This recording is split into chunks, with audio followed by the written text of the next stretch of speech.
자, 안녕하세요. 한국 기독교사 이렇게 수업 내용을 정했는데 줌으로 하니까 좀 그런데 시작을 해보겠습니다.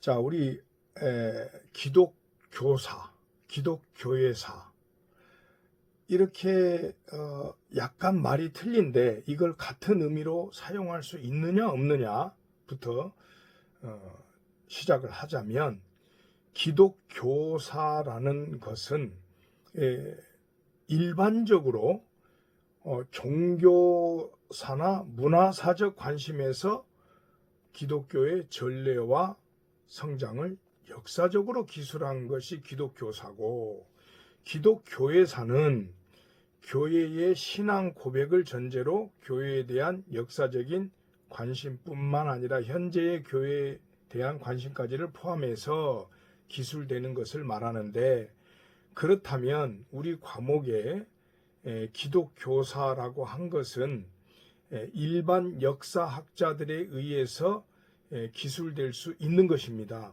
그래서 제가 이 한국 기독교회사라고 해야 되는데, 이게 기독교사라는 책이 있다, 기독교회사라는 책이 있고, 근데 기독교사라고 하니까 그거 좋겠다 이래가지고 그냥 기독교사라는 표현을 썼는데, 우리가 이거부터 확실하게 좀 알고 가야 되는 것은, 기독교사는 일반 역사학자들, 특히 이제 우리 이말년 같은 분들, 이런 분들에 의해서, 일반 역사학자들에 의해서도 얼마든지 쓰여져 있을 수 있습니다. 그러나 그들이 기독교에 관한 다른 얘기를 하는 게 아니라 기독교에 관한 얘기를 하기 때문에 사실 기독교사라고 해도 크게 틀리지는 않는데, 그러나 우리가 기독교회사라고 하는 것은 주로 신학자들에 의해서 쓰여졌기 때문에 기독교사라기보다는 기독교회사라고 하는 게 더 정확한 표현이다라고 할 수가 있습니다. 그래서 우리 교과목이 한국 기독교사라고 되어 있는 것은 회자를 넣어야 돼요. 그래도 한국 기독교회사 이렇게 하는 것이 좋다라는 것입니다. 그래, 이제 기독교 토착화가 1960년에 들어서면서 윤성범, 유동식, 김광식 이런 사람들에 의해서 한국적인 신학화가 돼야 된다. 그래서 서양 교회의 전통을 배제하고 복음을 재해석해서 서방 기독교의 전통에서 벗어나야 된다라고 주장을 했습니다. 그것이 곧 한국적 신학을 위한 전제다, 이런 얘기를 했습니다. 그런데 한국 교회사를 기술할 때 이 한국 교회의 전통이 형성된 이 신학의 배경을 무시하고 우리 한국 상황에 맞는 기독교회사를 만들어야 된다, 추구해야 된다, 한국 토착화 신학을 해야 된다. 말이야 그렇게 틀린 말은 아닌데, 그렇게 하다 보면 민중신학과 같은 한국만의 독특한 신학이 나올 수도 있지만, 서양 기독교 전통과 단절된, 그러니까 세계 기독교 역사와 다른 정통적인 신학에서 떨어져 나가게 되는 것입니다. 그런데 이 기독교가 어떻게 전래됐느냐? 우리 한국에서 전통적으로 나온 기독교라고 한다면 한국 토착화, 우리 한국 기독교를 찾을 수가 있겠죠. 그런데 이 기독교라는 게 기본적으로 서양 선교사들에 의해서 들어왔고, 우리가 읽고 있는 성경도 한국적 배경 하에서 쓰여진 그런 성경이 아니고 이스라엘을 배경으로 쓰여진 것이고, 또 하나님이 택한 민족들이 그들이다 보니 구약은 히브리어로, 신약은 헬라어로 쓰여졌는데, 그것을 굳이 한국 토착화 신학으로 가야 된다, 한국적 신학을 해야 된다라고 얘기를 한다면 조금 잘못됐다라는 거죠. 그래서 이 한국에 온 첫 선교사들이 뭐냐면 청교도적 신앙, 그 다음에 경건주의 신앙의 영향을 많이 받았던 사람들이에요. 이 청교도적 신앙이 잘못된 신앙이냐? 아니죠. 굉장히 건전한 신앙이고 좋은 신앙이에요. 그 다음에 경건주의 신앙도 굉장히 좋은 신앙이지요. 그러니까 우리 한국에 온 선교사들의 신앙이 굉장히 건전하고 좋은 신앙이고, 또 이때 복음주의 신앙이 굉장히 많이 퍼졌어요. 그래서 선교사들이 많이 들어오게 됐는데, 그때 당시 한국에 들어온 선교사들의 신앙은 정말 좋은 신앙이었다라는 것입니다. 그래서 한국 교회의 독자성을 이제는 조금 얘기할 수는 있어도, 그 당시 한국 교회의 독자성을 강조를 하게 되면 오히려 전통과 정통에서 벗어나는 오류를 범하게 되는 것입니다. 그래서 장로교의 칼빈주의 개혁신학, 잘못된 건 아니죠. 그런데 칼빈주의 신학이라고 해서 모두 올바른 신학인 건 아닌 거죠. 그러나 칼빈주의 신학을 부정하는 것도 잘못된 거죠. 그래서 개혁주의가 오순절주의를 부정하고, 오순절은 무조건 신령한 주의다라고, 이렇게 은사주의다라고 몰아가는 것도 옳지 않고, 또 은사주의, 즉 은사를 추구하는 이런 것만을 강조하는 것도 옳지 않습니다. 그래서 먼저 우리 한국에 이식된 복음, 즉 기독교 신앙은 매우 건강한 신앙이요, 건강한 복음이다. 그런데 이제 물론 그 중에서 잘못된 선교사들이 있죠. 어느 집단이나 지금 현재 한국 교회에도 잘못된 이단들이 많고, 또 정통교회, 기성교회라고 할지라도 이단성은 아니지만 잘못된 그런 그 신학을 가진 교회들이 꽤 있어요. 그러다 보니까 선교사들 중에서도 잘못된 백인 우월주의 사상을 가진, 즉 동양 사람, 특히 한국의 당시 130년 전 조선시대 말기의 사람들을 보면, 우리가 그때 사진을 보더라도 굉장히 꾀죄죄하고, 백이 민족이라 그래서 깨끗한 민족이다라고 하지만 실제 그건 양반들 몇몇의 소수에 불과하고, 기본적으로 민중들은 백이 민족이라고 해도 거의 꾀죄죄한 그런, 목욕도 거의 1년에 한두 번 할래나 말래나, 머리는 봉두남발이고 위생 상태는 형편없고, 우리가 잘 알다시피 60년대만 해도 재래식 화장실들이 대부분이었어요. 그러니까 그 이전에 한국의 위생 상태는 엉망이었다 그 말이죠. 그래서 장티푸스, 콜레라 이런 전염병들이 막 돌아다녔고, 그 다음에 100년 전에 한국의 그 흑백 사진들을 볼지라도 아주 위생 상태는 형편없었어요.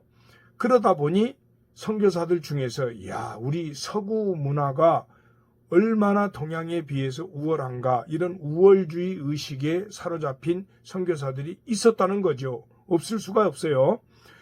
그게 잘못되긴 했죠. 그래서 그 토마스 하디라는 선교사가 원주에서 3년 동안 있으면서, 여기 우리 현재 남한 원주가 아니에요.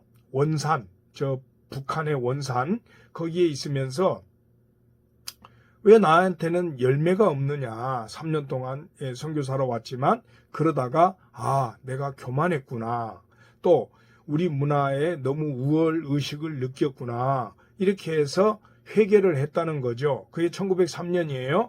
그렇게 회개하고 이제 선교사들, 우리 한국에 들어온 선교사들과 함께 집회도 하고 예배드리고 하다 보니 그런 현상이 1907년에 평양 대부흥으로 연결된 거 아니겠어요? 그래서 제가 만약에 시간이 된다면 제 석사 논문 중에 1920년대 제한 선교사 배척 운동에 관한 연구 이런 논문이 있어요. 그 논문을 뭐 소개할 시간이 있을지 없을지 모르겠는데 어쨌든 당시에 그 1920년대 그 우리나라에서 그 선교사들에 대한 배척 운동이 일어났어요. 원인은 뭐 여러 가지인데 뭐 그때 당시 로마 시대에서 기독교를 오해했듯이 당시 1920년대 우리나라에서도 선교사들이 뭐 어린아이를 잡아먹고 또 사진을 찍었는데 사진이 그대로 나오잖아요. 그러니까 그거는 어린애들의 뭐 눈을 뭐 이렇게 요리 뭐 이렇게 약물을 취해서 뭐 그걸 찍었다 뭐 이런 것도 나오고 또 허시모라는 사람이 그 어린아이가 자기 과수원에 그 들어가 사과를 하나 훔쳐 먹었는데 거기다 얼굴에 염산으로 도적이라고 쓰였어요. 그러니까 그게 이마에 쓰였다, 뭐 볼에 쓰였다, 뭐 이런 기록들이 약간 다르긴 한데 어쨌든 얼굴에 도적이라고 염산으로 쓰였어요. 그러니까 그거는 평생 안 지워지는 거죠. 그러니까 이 어린애는 9살짜리인가 뭐 그런 어린애는 그 사과 하나 먹었다가 훔쳐 먹었다가 평생 얼굴에 도적이라는 그런 표시를 달고 살았어야 해요. 그리고 이런 나쁜 선교사들이 있었다고 말이죠. 그런 선교사들이 있다 보니까 그 선교사 배척 운동이 일어났긴 했죠. 그런데 이런 몇몇 소수의 그 선교사들을 제외하면 한국에 들어온 당시 초대 선교사들의 신앙은 매우 건전하고 좋았다는 거죠. 그래서 이제 우리나라의 그 복음이 이렇게 전해졌는데 그동안에 우리나라 복음은 우리나라의 그 상황은 미신투성이죠.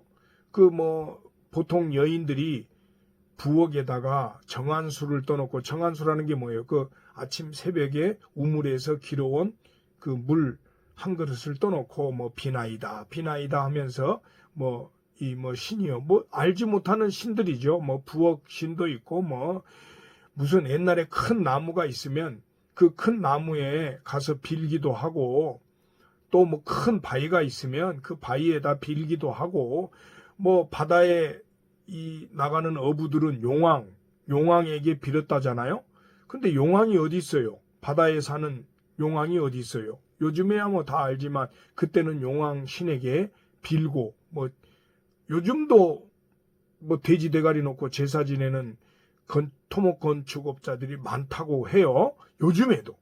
근데 그 당시는 뭐 이런 미신, 샤머니즘 거기다가 불교의 영향, 유교의 영향, 도교의 영향 뭐 이런 걸로 인해서 전통적으로 굉장히 공허한 그런 한민족들이 있었다는 거죠. 그래서 이런 그 상황에서 기독교가 들어왔어요. 근데 이제 물론 천주교는 이거보다 100년 전에 들어왔습니다. 그래서 우리가 그 한국 기독교회사 교재를 보면서 우리가 하겠지만 이 교재에서 먼저 이 카톨릭, 우리가 정확하게 얘기하면 개신교도 카톨릭입니다. 그런데 로만 카톨릭이라 그래요. 로마자를 붙여요. 그래서 지금의 천주교를 말하는 거죠. 천주교가 먼저 어떻게 우리나라에 들어왔느냐 이제 이 얘기를 하고 그 다음에 이제 개신교로 넘어갈 건데 어쨌든 먼저 이 조선이 은둔의 나라라고 알려져 있는데 왜 그러느냐? 흥성대원군이 쇄국 정책을 펼쳤죠. 그래가지고 이 흥성대원군의 또 역사를 얘기하려면 또 이제 나중에 나오는 얘기겠지만 고종이 나이가 너무 어려요. 어리니까 자기가 이제 섭정을 한 거죠. 그렇게 하면서 섭정을 한 10년 동안 하면서 쇄국 정책을 펼쳤어요. 그런데 이제 조선 말기에는 탐관 오리들이 많았다 그 말이죠. 이 탐관이라는 건 탐하다, 즉 그 관리직을 탐한 거고, 옳이라는 것은 더러운 관리를 말해요. 그러니까 한마디로 그 국민들은, 그러니까 서민들은 굶주리고 그저 우리 때만 해도 그렇지만 누구 집에 뭐 잔치한다 그러면 그 잔치집에 가가지고 뭐 부침개 부치는 거 얻어먹고 뭐 이런 식으로 막 그 잔치국수 얻어먹고 막 그랬어요.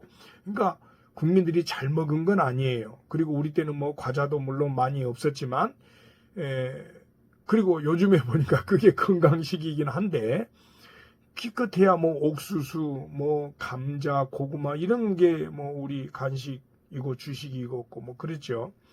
그런데 이때 양반들은 뭐 했느냐? 당파 싸움하고 뭐 농민들은 헐벗고 그러다 보니까 1811년에 홍경래 난이 일어났죠. 그 홍경래 난이 뭐예요? 이 서민들을 위해서 들고 일어난 거죠. 그 다음에 진주에 농민 한쟁도 일어났고 뭐 이렇게 하다 보니까 정감록 사상이 퍼지기도 했고, 정감록이라는 게 뭐예요? 계룡산에 뭐 정시 도령이 나타나서 정시성을 가진 도령이 나타나서 뭐 이 나라를 뭐 어쩌고저쩌고 한다, 그런 얘기가 정감록이고, 그 다음에 동학 사상, 그러니까 서학에 반대되는 동학 사상인데, 이 동학에 최재우라는 사람이 인내천을 내세웠죠. 인내천, 사람이 곧 하늘이다, 이런 게 인내천이죠. 그래서 이 동학 사상에 동조하는 서민들이 많아졌죠. 근데 이제 여기에서 우리 이 선교사들이 들어왔는데, 문제는 일본이 식민 지배를 하기 시작했다고 말이죠. 그래서 이 5년 전에부터 시작해서 뭐 강화, 을사, 늑약 뭐 이런 조약을 맺었는데, 한마디로 불평등 조약을 맺고 나서 그 다음에 이제 1910년부터 한일 합방이 이루어진 거죠. 근데 천주교는 언제 들어왔느냐? 1784년에 들어왔고, 1784년, 개신교는 1884년에 들어왔어요. 그러니까 정확히 100년이 앞서서 카톨릭이 들어왔다고 말이죠. 로만 카톨릭이. 자, 그러다 보니까 이제 그 개신교에 이제 우리하고 접하고 있는 나라가 어디냐? 중국이잖아요. 물론 지금 우리하고 북한이 중간에 가로막혔고, 그 북한하고 접하고 있는 나라가 중국인데, 당시는 뭐 북한과 남한이 따로 없었으니까 우리랑 국경을 접한 나라가 중국이다. 그리고 실제로 우리가 중국의 영향을 많이 받았어요. 그렇다고 해도 중국과 한국은 분명히 다른 나라임에도 불구하고 중국은 한국을 속국으로 보고 있어요. 우리 변방의 한 민족이다, 한 나라다, 변방에 속한 나라다, 뭐 이렇게 봐가지고 뭐 한국도 중국에 속해 있다, 뭐 이런 식으로 해서 별 희한한 주장들을 하고 있는데, 어쨌든 당태종, 즉 632년이라고 그러는데, 이 당태종 시대에 네스토리우스라는 경교가 들어왔어요. 이 경교가 어떻게 들어왔느냐를 알게 된 것은 632년에 네스토리우스가 들어왔다는 그게 이제 세워진 거죠. 그 당 비석이 발견이 된 거예요. 그래서 알게 됐는데, 어쨌든 우리가 이 로마 카톨릭의 4대 공의회가 있어요. 325년에 니케아 공의회가 열렸고, 그 다음에 381년에 콘스탄티노플 공의회가 열렸고, 431년에 예베소 공의회가 열렸고, 451년에 칼케톤 공의회가 열렸죠. 그런데 이 3차 공의회, 즉 431년에 예베소 공의회 때 네스토리우스라는 사람이 등장을 합니다. 그래가지고 이 네스토리우스는 물론 그 예베소 공의회의 주 쟁점 논안이 뭐냐면, 마리아, 즉 예수의 어머니가 하나님의 어머니냐 아니면 예수 그리스도의 어머니냐, 요걸 이제 중점으로 논한 거죠. 그래서 하나님의 어머니 테오토코스냐 아니면 예수 그리스도의 어머니 크리스토토코스냐, 즉 테오토코스냐 크리스토토코스냐, 요거를 가지고 이제 논쟁이 벌어진 거예요. 그런데 당시 예배소 공의의 결론은 하나님의 어머니다, 즉 테오토코스가 결론이 난 거죠. 그러면 네스토리우스는 예수 그리스도의 어머니, 즉 이거는 예수의 인성을 강조한 거거든요. 그래서 크리스토토코스, 즉 예수의 어머니, 예수라는 인간의 어머니, 이런 결론은 당시 이단으로 정죄를 받아서 네스토리우스가 도망을 갔어요. 어디로 갔느냐? 페르시아로 갔어요. 페르시아의 전통적인 종교는 조로아스터교다 그 말이죠. 조로아스터교는 불을 상징하는, 불을 섬기는 그런 교인데, 어쨌든 페르시아에 갔는데 페르시아에서 네스토리우스를 처음에는 잘 받아줬어요. 그러다가 어쨌든 이제 나중에는 안 받아주니까 이 네스토리우스 신자들이 인도로 도망갔어요.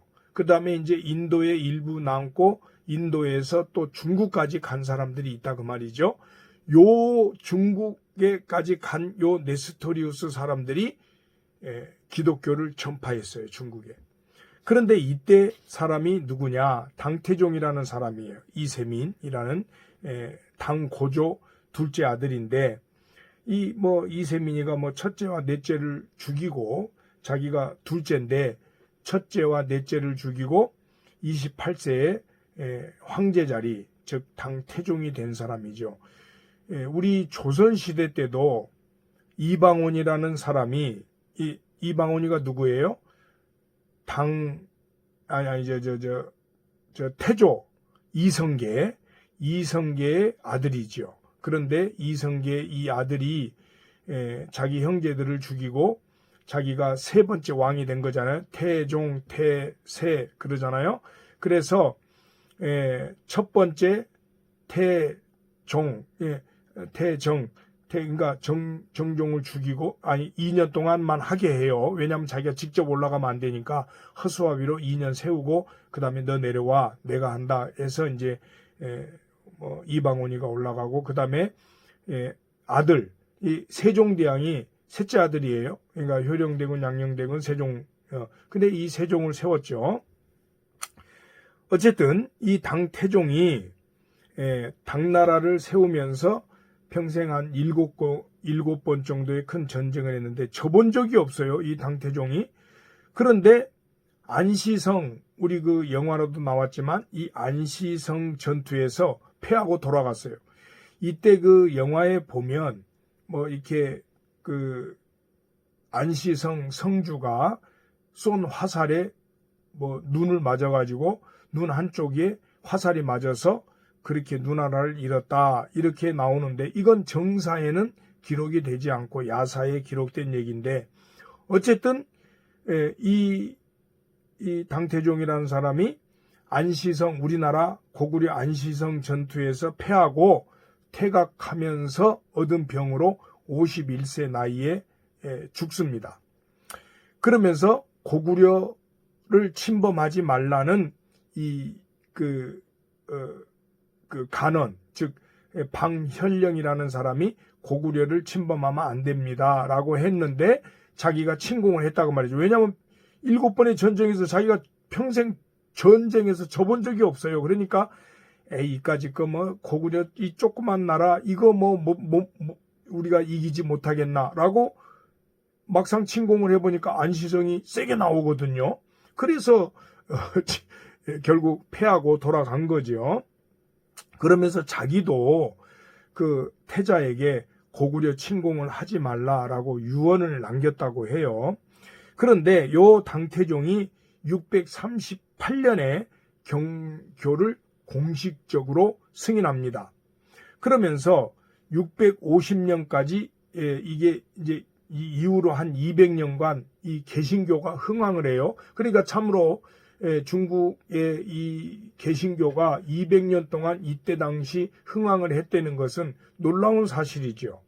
어쨌든 이 경교가 진종이라고 그때 이제 이름을 붙이고 사원, 그러니까 이 사원이라는 게 요즘으로 말하면 교회당, 예배당이죠. 예배당이고 그때 이들은 진종사 뭐 이래가지고 마치 그 절처럼 여겼는데 이게 바로 교회당이었다고 말이죠. 그렇게 해서 약 200년 동안 흥왕을 했다고 말이죠. 그래서 845년 무종 때 그 외래 종교 박해 사건이 일어납니다. 그러면서 요때 이제 기독교를 탄압하기 시작해요. 근데 요거를 이제 이때 그 영향을 받은 사람이 우리나라가 신라가 나당 연합을 맺었어요.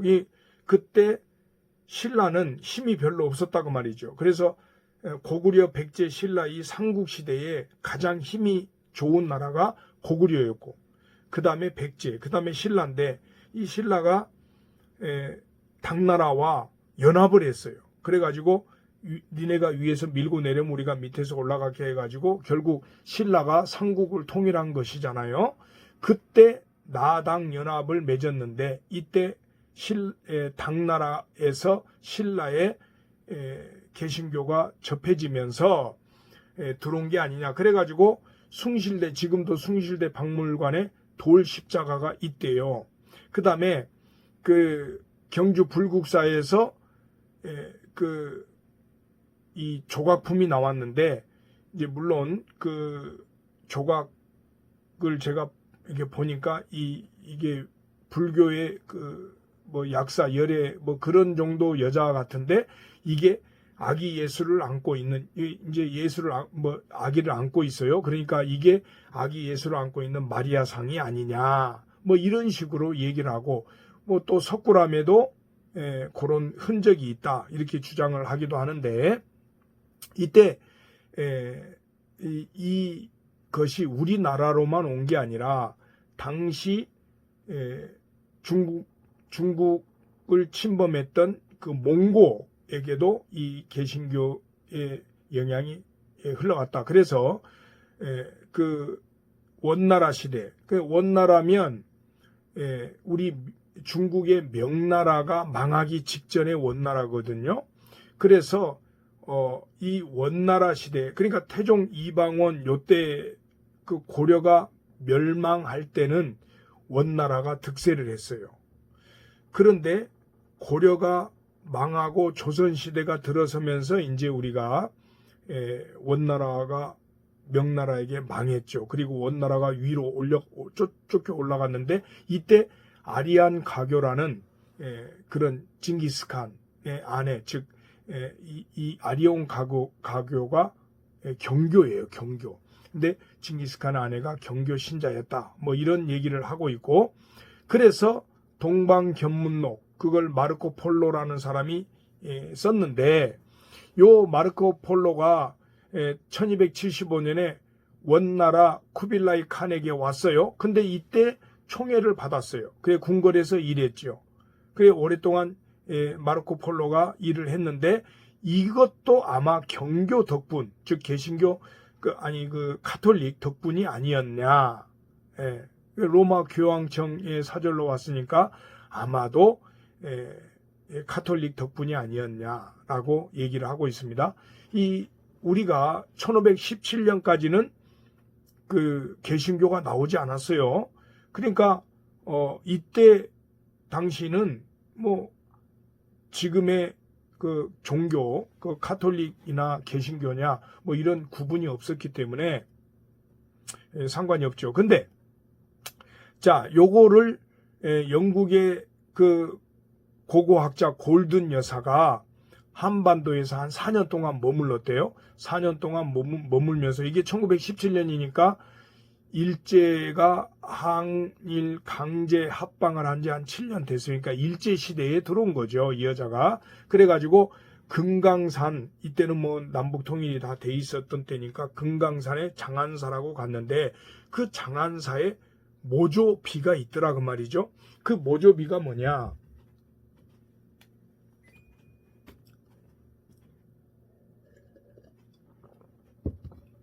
그게 대진경교 유행 중국비라는 경교 모조비를 발견했어요. 요게 대진경교 유행 중국비가 사실 이 중국에서 발견된 거거든요. 그때 이제 그래서 이제 우리가 이 그 중국에 경교가 들어왔구나, 네스토리우스가 전한 이 카톨릭이 들어왔구나, 이걸 이제 알 수 있었는데 금강산에서도 요게 모조비, 요게 발견이 됐다 그 말이죠. 그래서 이 한국에도 이런 게 경교의 흔적이 있지 않았느냐, 이런 주장을 하고 있습니다.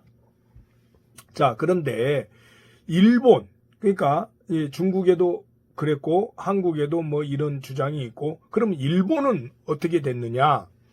일본도 그 인도에서 선교를 하던 하비에리 신부가 1549년, 그러니까 1549년이니까 우리 그 임진왜란이 1492년에 일어났다고 말이죠. 그러니까 그 이후에 이 카톨릭이 들어왔어요. 그래가지고 거기서 선교를 했다고 말이죠. 그래서 일본에서는 키리스탄, 즉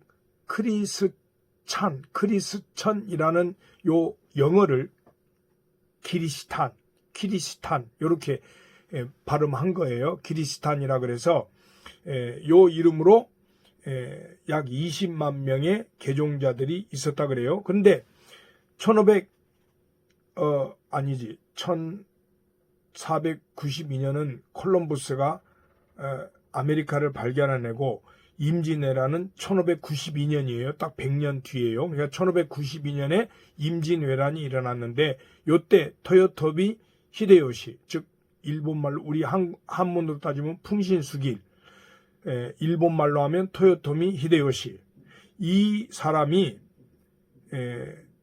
임진왜란을 일으켰잖아요. 임진왜란을 일으키고 그때 임진왜란 때 요 선교사, 카톨릭 선교사가 한국에 따라 들어왔다 그 말이죠. 근데 이 사람이 한국에서 이런 그 기독교의 교리를 전파한 건 아니고 거기 토요토미 히데요시 예하에 있는 사람들을 이렇게 뭐 요즘에 그 종군 군목이죠. 종군 군목 같은 역할을 했다라는 거죠. 자, 그래서 이제 우리가 이 중국, 한국, 일본의 상황을 조금 얘기를 좀 했어요. 자, 그런데 요때 이제 그 키리시탄으로 이제 개종한 고니시 유키나카가 이제 1592년에 우리 들어왔죠. 들어와가지고 요중에 우리 일본으로 잡혀간 조선인 포로가 한 5만 명 된대요. 그러니까 임진왜란 때 우리나라 조선 사람들 많은 사람들이 잡혀갔어요. 그 중에 7,000명 정도가 천주교로 개정을 했대요. 그러니까 5만 명 중에 한 7,000명 정도가 개정을 했는데 이 나라 사람들이 이제 포로로 잡혀가서 거기서도 이제 그 많이 팔려갔대요. 노예로. 그래서 스페인에 가보면 조선의 그 흔적이 남아 있다는 거예요. 자, 그건 뭐 그렇고, 그래서 우리 한국이 카톨릭을 직접 접하게 된 계기는 뭐냐? 우리가 이제 명나라가 망하고 청나라가 들어왔죠. 명나라 이후에 청나라죠. 근데 이때 이제 대원군이라는 우리 역사 소설 2권짜리가 있는데 제가 그걸 읽어봤는데 대원군이 청나라하고 손을 잡아야 된다. 이런 주장을 했는데 그 주장을 받아들이지 않았죠. 그리고 나서 이제 인조 반정이 일어납니다. 즉 대원군이 쫓겨나고 인조가 들어오면서 이때 당시 이제 우리가 청나라와 친해야 된다. 이렇게 주장하는 사람들이 나타났고, 또는 야, 우리가 끝까지 청나라하고 싸워야 된다. 이렇게 나타났죠. 이게 주화파는 화목하자. 화목하자는 주화파. 주전파, 요거는 싸우자 끝까지. 우리가 여기에 주전파인데, 이제 주전파와 주화파가 이제 서로 논쟁한 거죠. 그렇게 돼서 결론적으로는 뭐예요? 결론적으로는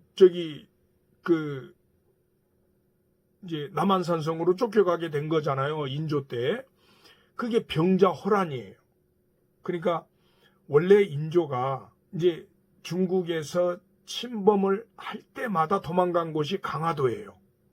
왜냐하면 강화도는 지금이야 뭐 강화대교, 초지대교 큰 다리가 2개가 있지만 그전에는 물론 이런 대교가 없으니까 배로 강화도를 들어가야 돼. 배로. 근데 배로 들어가자니 이 사람들이 배를 따로 준비해서 온 게 아니잖아요. 청나라, 몽골 원나라 뭐 이런 나라들이. 근데 배가 없으면 강화도로 못 들어가는 거예요. 그것도 강화도로 들어가려고 배를 모아봐도 다 고기잡이 배 이런 정도고, 그 다음에 이 사람들이 강화도를 들어갈 때 배를 전부 저쪽으로 끌고 가버려. 그러면 이쪽에 남아있는 배는 별로 없어. 그러니까 강화도로 도망가면 안전했던 거예요. 그런데 이걸 이제 역사적으로 알았잖아요. 아니까 청나라가 막 내려오면서 그전에는 다 그 지역을 점령하고 내려왔는데 이제는 그 성들을 다 피해서 그냥 순식간에 쑥쑥쑥 밀고 내려온 거예요. 그래가지고 강화도로 가는 길을 막아버린 거예요. 그러니까 왕이 피신을 해야 되는데 이렇게 빨리 내려올 줄 몰랐거든. 그래서 아이고 강화도로 가려다가 방향을 틀어서 남한산성으로 도망을 간 거죠. 그렇게 해서 남한산성에 갇히게 된 거예요. 그럴 때 이제 우리가 남한산성이란 영화도 나왔지만 이제 이때 사람들이 이제 남한산성 그 영화를 보면서 거기서도 또 이제 주전파와 주화파가 막 싸우죠. 그런데 어쨌든 결국 항복을 했죠. 항복을 하고 인조가 나와가지고 삼고구례, 즉 3번 머리를 찍고 9번 절을 했다. 그러니까 한 번 이마에 땅을 댈 때 찍을 때마다, 그러니까 쿵 찧었는데 그냥 이마에 피가 나도록 찍은 건 아니고 쿵 이마에 땅을 대면서, 그러니까 3번 절하면서 한 번은 쿵, 또 3번 절하면서 한 번은 쿵, 이런 식으로 한 것이 삼고구례죠. 그러니까 왕이 상대국의 왕에게 그렇게 엎드려서 땅에 얼굴이 닿도록 그렇게 이 절을 했다는 자체가 수치죠. 그런데 이제 청나라가 물러가면서 야, 너희가 또 전쟁을 일으킬지 모르니까 인지를 데려가야 되겠다. 그렇게 해서 인지를 데려간 게 뭐예요? 세자, 소현세자 아니겠어요? 소현세자가 청나라에 9년 동안 잡혀갑니다. 9년 동안 잡혀가는데 이때 이제 소현세자가 천주교를 접한 거죠. 중국에 머물면서 이때 독일 출신 그 예수의 아담 샬이라는 천주교 신부를 접합니다. 그러면서 이제 외로우니까 가까이 지내면서 그렇게 하다가 조선으로 이제 9년 만에 조선으로 돌아왔어요.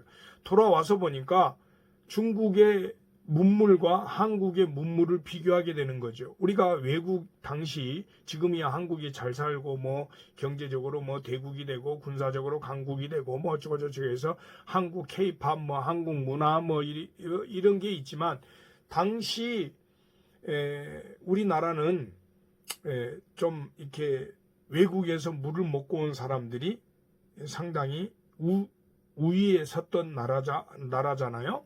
그래서 이제 청나라 문물을 수용하자 이렇게 서현세자가 얘기를 하니까 인조가 얼마나 화가 나요. 청나라 하면 그 지긋지긋하거든요. 왜냐하면 청나라에게 그 무릎을 꿇고 남한산성의 그 수치, 지금도 그 삼전도 하면 지금의 송파 자리인데 그 삼전도에서 자기가 이 수치를 겪었던 청나라의 문물을 받아들이자고 하니까 인조가 화가 나가지고 벼루를 집어 던졌다 그래요.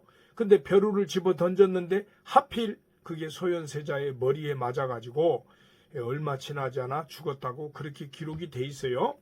그런데 이제 이로부터 140년이 지나서 우리나라의 실학이 싹트기 시작합니다. 이 실학이라는 건 뭐냐면 이수광의 지봉유설로 인해서 그게 이제 백과사전 같은 건데 지리, 식물, 가축, 곤충 뭐 이런 것들이 다 나오고 유형원의 반개수록 그 다음에 이익의 성호사설 뭐 이런 게 나오면서 뭐 정약용 뭐 이런 사람들이 이제 좀 개혁 사상을 받아들인 거죠. 실학 사상이라 그래요. 근데 이때 정조가 딱 등장을 합니다. 그러니까 이 정조는 또 우리가 조선의 역사를 볼 때 정조의 아버지가 누구냐? 사도세자예요. 이 사도세자가 어떻게 죽었느냐? 뒤주에 갇혀서 죽었다고 말이죠. 뒤주에 갇혀서 그냥 바로 죽었느냐? 아니요. 8일간 굶어 죽었다 그 말이죠. 그러니까 그 사도세자의 아버지가 누구냐? 영조예요. 그러니까 정조의 할아버지다 그 말이죠. 정조의 할아버지인데 할아버지가 자기 아버지를 뒤주에 가둬서 죽였어요. 그러니까 할아버지가 자기 아버지 즉 영조로서는 자기 아들을 뒤주에 가둬 죽인 거예요. 왜? 하도 신하들이 영조에게 지금 사도세자가 잘못된 길을 가니 죽이자 해가지고 자기가 세력을 유지하려면 할 수 없이 아들을 죽여야 되는 이런 상황에 처한 거죠. 그러다 보니까 사도세자를 가뒀는데 그 사도세자의 아들이 이제 왕이 됐다고 말이죠. 그러니까 자기가 왕이 되면 자연적으로 누구를 미워하게 돼 있어요. 자기 아버지를 죽이자는 쪽, 그쪽을 미워할 수밖에 없어요. 그런데 자기 아버지가 그 뒤주에 죽을 때 자기 아버지를 옹호했던, 즉 자기 아버지에게 동정을 베풀었던 사람을 좋아할 수밖에 없죠. 그런데 이것을 너무 표신하게 이걸 막 하면 요즘에 보복 정치한다 뭐 이런 식으로 해가지고 왕권이 무너지니까 처음에는 가만히 있었어요. 그런데 이제 그 얘기는 나중에 하고 지금 가톨릭 얘기를 하다 보니까 자 그렇게 해서 이제 천주교가 이제 점점 그 중국의 문물을 받아들이면서 중국에 왔다 갔다 하는 사람들이 많아졌는데 이제 우리나라 이승훈이라는 사람이 이제 북경에 가게 된 거죠. 이 자기가 이때 자기 아버지를 따라서 갔는데 어쨌든 이때 이승훈이라는 사람이 가서 베드로라는 세례명을 받고 돌아옵니다. 이 베드로가 참 뭐랄까 좀 그죠 이 베드로 위에 내가 교회를 세우리라 뭐 이런 일이 있어서 지금도 로마 가톨릭은 베드로를 일대 교황으로 이렇게 여기고 있는데 한국의 최초의 교회가 너로 인해 세워진다 아마 그런 식으로 해서 베드로라는 이름을 줬던 것 같아요. 그래가지고 이승훈이가 거기서 세례를 받고 들어와가지고 이제 자기가 영세를 받았다 그러죠. 거기 영세를 받았으니까 이제 나도 영세를 베풀 수 있나 보다. 그래가지고 이벽과 권일신에게 세례를 베풀고, 또 이제 통역관이었다 그래요. 김보무라는 사람이 명동에 살았어요. 그게 지금의 명동 성당 자리예요. 근데 명동 그 성당 자리에 김보무라는 사람이 통역관을 했다면, 중국 통역을 하면서 이렇게 했는데, 그 집에서 예배를 드리고 이벽이라는 사람이 교리도 가르치고 그랬다는 거죠. 그러니까 개신교도 선교사가 들어오기 전에 이미 이 성경이 쪽복음이 있었다 그 말이죠. 그런데 천주교도 마찬가지로 신부가 들어오기 전에 조선인 스스로 천주교가 세워졌어요. 이게 굉장히 이것도 특징이죠. 어디 나라든지 신부나 선교사가 먼저 들어가서 그 다음에 그곳에 교회가 세워지거나 성당이 세워지는데, 우리나라는 특이하게도 조선인이 먼저 중국에 가서 세례를 받고 와가지고 천주교, 이제 요즘 그때는 예배를 드렸는데 성당이죠. 요즘으로 말하면 그때 성당을 세웠고 이런 거죠. 자, 근데 1785년에 김보무 집에서 이 가진 모임이 정부에 발각돼 가지고 김보무가 체포돼서 단양으로 유배에 갔다가 1년 만에 죽게 됩니다. 그러니까 이게 첫 순교자죠. 그 다음에 윤유일이라는 사람이 그 베이징에 가게 됐어요. 북경이죠. 거기 가가지고 조상 제사 문제를 물으니까, 조상 제사? 그거 드리면 안 돼. 그래가지고 제사를 드리지 말라 그러니까 그 말을 듣고 와가지고 야, 내가 직접 가서 물었는데, 신부에게 물었는데 제사 드리지 말래. 조상 제사 드리면 그거 우상에게 절하는 거래. 그래가지고 제사를 안 드리니까 이게 무군 무부의 종교로 오해를 받게 됩니다. 그러니까 무군이라는 것은 임금도 없다. 무부라는 것은 아버지도 없다. 그러니까 이 종교를 받아들인 사람은 임금도 없고, 그러니까 충이죠, 충. 그 다음에 아버지도 없고, 효죠. 충효 사상이 없어지는 그런 나쁜 종교가 돼버린 거예요. 그래서 신의 박해가 일어난 거죠. 요 신의 박해가 일어난 것도 마찬가지예요. 전라도 진산 출신 윤지충이라는 사람이, 이제 이 사람도 상당히 진사에 합격한, 요즘으로 말하면 사법고시에 합격한 아주 훌륭한 사람이죠. 그런데 이 윤지충이 어머니가 돌아가셨어요. 근데 어머니가 돌아가셨는데 이제 자기가 양반 칭호를 박탈당할지언정 천주께 죄를 짓기를 원치 않는다, 이런 말을 했다 그래요. 그러니까 전주 풍남문에서 참수를 당하죠. 그러다 보니까 이제 정조가 이제 정조가 이제 이거를 많이 옹호를 했다가 정조가 죽고 나서 순조가 나오죠. 태정, 대세, 문단세, 예선, 연중, 임명선, 광인, 효형, 숙경령, 영이죠, 영조, 정, 그 다음에 순이잖아요. 그러니까 정조 다음에 순조가 즉위를 하는데, 이때 순조 나이가 11세라고 말이죠. 11살. 그러니까 이때 아직은 얘는 왕이지만 어리니까 섭정을 하겠다 해가지고, 섭정을 누가 하느냐면 정조의 부인이 한 게 아니라 순조의 부인이 한 거예요. 근데 순조의 부인이 나이가 굉장히 어려요. 영조의 부인이 한 거예요. 영조의 부인 나이가 되게 어려요. 그러니까 영조가 정순 왕후인데, 이 정순 왕후가 수렴 첨정을 한 거죠. 수렴이라는 것은 이렇게 발 같은 거를 내려놓고 그때 이제 자기가 정치를 하기 시작하는 거죠. 그러면서 신유 박해가 일어난 거예요. 요게 1801년에 일어난 거예요. 그러니까 1800년에 정조가 죽습니다. 정조가 죽고 나서 1년 뒤에 신유 박해가 일어난 거죠. 그래서 이 정순 왕후가 요새 이 천주교가 퍼지면서 우리나라를 어지럽히고 있다, 이런 얘기를 하면서 천주교를 박해하기 시작합니다. 근데 이제 이 천주교에서는 요걸 보면서 정순 왕후가 천주교를 탄압한 이유가 뭐냐, 당시 당파에 시파와 벽파가 싸웠어요. 근데 이 시파 안에 천주교 신자들이 많다 이거죠. 그러면 시파를, 천주교를 박해하기보다도 시파를 없애려면 천주교 신자들이 많은 시파를 박해하면 되잖아요.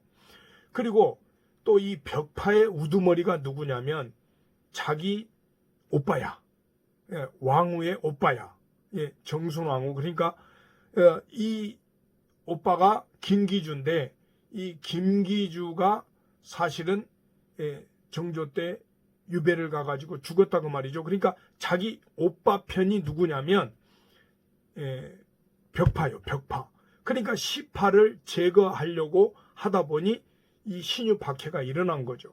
그러면서 이 박해로 인해서 이승훈, 우리나라의 최초로 천주교 영세를 받았던 이승훈, 나중에는 배신을 했지만, 그 다음에 정약종, 정약용의 그 형제죠. 정약종, 이가환, 이런 사람들이 죽고 정약용과 정약전 현재는 귀향을 갔죠. 그리고 100여 명이 순교를 당하고 처형을 당하고 한 400여 명이 유배를 당했대요. 그러면서 이때 중국인 신부 주문모라는 사람이 우리나라에 몰래 들어왔었는데, 이 주문모 얘기 나중에 할게요. 근데 이 주문모도 이때 처형을 당합니다. 물론 주문모가 정조가 죽고 나서 도망을 갔어요. 도망을 가서 이제 우리나라 천주교 신자들이 이 자기가 죽어가면서도 주문모 신부를 어디 있다 말을 안 해요. 그래서 살아났는데 무사히 중국으로 도망을 가긴 했는데, 이때 자기 천주교 신자들이 많이 죽는다고 하고, 또 그 신부가 어디 있느냐 밝혀라, 안 밝히면 너희들 다 죽이겠다 해서 막 죽어나가니까, 야, 나 때문에 이렇게 많은 내 신자들이 죽어갈 수는 없다. 그래서 자기 스스로 의금부에 찾아가서 자수를 합니다. 물론 그래서 주문모 신부도 죽죠. 주문모 신부는 중국 사람인데 그 카톨릭 신학대를 나왔대요. 그때 중국에. 그래가지고 어쨌든 뭐 이런 사람들, 황사영 백서라는 게 있어요. 근데 이 황사영이가 누구냐? 정약현의 사이예요. 그러면서 이제 뭐 이런 걸로 인해서 정약용은 19년간 전남 강진에 유배를 가죠. 근데 19년 동안 약 400여 권의 책을 썼습니다. 그래, 저도 그 영화는 안 봤는데, 자산어보라는 그 영화가 있어요. 근데 그 자산어보가 정약용의 얘기를 한 건데, 이 정약용이 그 19년 동안 유배를 당하면서 많은 책을 썼다고 해요. 자, 그리고 이제 대원군 시대 때 프랑스 신부들이 많이 처형을 당했죠. 왜냐하면 쇄국 정책을 펼쳤으니까. 이때 가까스로 살아남은 리델이라는 신부가 중국으로 도망을 갑니다. 도망가가지고 중국에 머물고 있던 프랑스, 자기 나라 함대 사령관에게 지금 조선에서 우리나라 신부들을 다 죽이고 있다.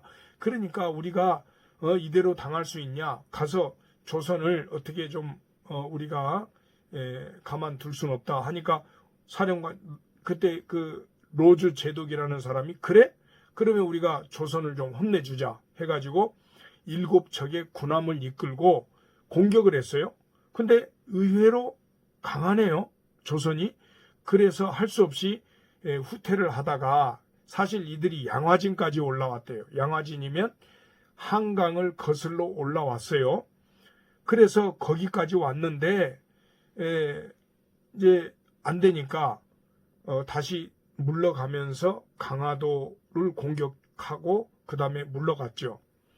그런데 이때 영향으로 인해서 야 저놈들 진짜 천주교 나쁘네 해가지고 흥성대원군이 천주교인들을 더 많이 죽였대요. 그래서 3개월 동안 한 8,000명 정도의 천주교인이 죽었다 그 말이죠. 자, 그래서 우리 주교제를 좀 보겠습니다. 자, 우리 주교제 보면 그 14페이지 14페이지 이제 여기 제가 그 쭉 다 우리 주교제 설명을 좀 한 거예요. 경교가 어떻게 들어왔느냐? 뭐 이거 제가 얘기했죠. 경교가 뭐 네스토리우스 뭐 어쩌고저쩌고 해가지고 635년에 뭐 어쩌고 네스토리우스파 선교사가 중국에 도착을 했다. 15페이지에 보면 뭐 그래서 당태종의 따뜻한 환영을 받았고 뭐 어쩌고저쩌고 했다. 그 다음에 여기에 파사사 즉 파사라는 말이 페르시아라는 말이거든요. 페르시아를 파사라 그래요. 그래서 파사사 그러니까 여기에 페르시아 교회다 절이다 이런 걸 해가지고 파사사 뭐 했다는 거죠. 자, 그 다음에 16페이지 경교의 한국 선교 가능성 아까 얘기했죠. 제가 고든이라는 영국의 여자가 와가지고 고고학자인데 금강산 장안사에서 대징 경교 중국 유행비 모조비를 발견하고 뭐 불국사에서 어쩌고저쩌고 이런 얘기입니다. 그 다음에 18페이지 고려시대 기독교와 접촉 가능성 아까 얘기했죠. 몽골 시대 뭐 어쩌고 해가지고 7세기에 뭐 어쩌고 했는데 몽골이 서침하면서 어쩌고 해가지고 아까 그 몽골 징기스칸의 아내가 뭐 이 가톨릭 신자였다 뭐 그래서 어쩌고 해가지고 얘기했고 그러면서 이 경교가 이제 동양 선교를 하게 된다라는 얘기를 제가 했습니다. 그래서 어쨌든 이때의 우리 한국에도 가톨릭이 이렇게 전래됐다. 그러면서 이제 다음 시간에는 제가 선교 이전에 가톨릭 교회와의 접촉 21페이지부터 강의를 하도록 하겠습니다. 그래서 오늘 얘기는 뭐냐? 즉 중국의 상황, 그 다음에 일본의 상황, 그 가톨릭이라는 말이 마찬가지로 개신교에 포함된 얘기인데 어쨌든 천주교가 이때 아직은 개신교가 분리되기 이전이니까 그때 이렇게 중국에도 들어왔고 일본에도 일찍 들어왔고 그 다음에 한국에도 이렇게 전래가 됐다. 요 배경을 오늘 이 강의 시간에 제가 설명을 드린 겁니다. 자, 그런 줄 아시고 다음에 뵙도록 하겠습니다. 자, 수고하셨습니다.